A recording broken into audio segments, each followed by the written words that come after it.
Конечно ќе се реши проблемот со здравствената заштита во помалите општини. Министерот за здравство Венко Филипче од Кочани порача дека Министерството има модел што треба да даде конкретно решение.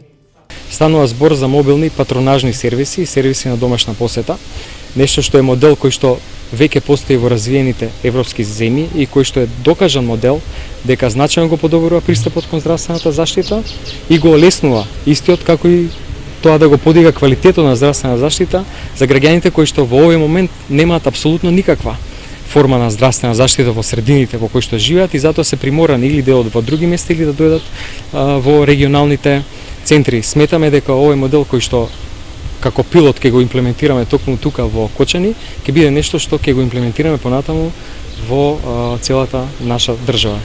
Кон крајот на август или почетокот на септември, специјализантите ќе ги добијат своите заостанати плати, вети Филипче.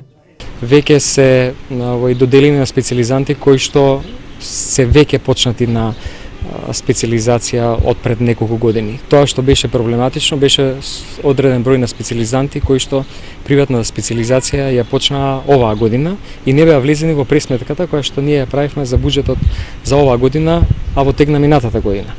По реакцијата на диабетичарите дека се уште не е распишан двогодишниот тендер за набавка на инсулин, иако од ресорното министерство уверуваа дека тоа ќе го сторат уште минатата недела, денеска Филипче изјави дека нема да дозволат да има никаков недостаток ниту на еден тип на инсулин.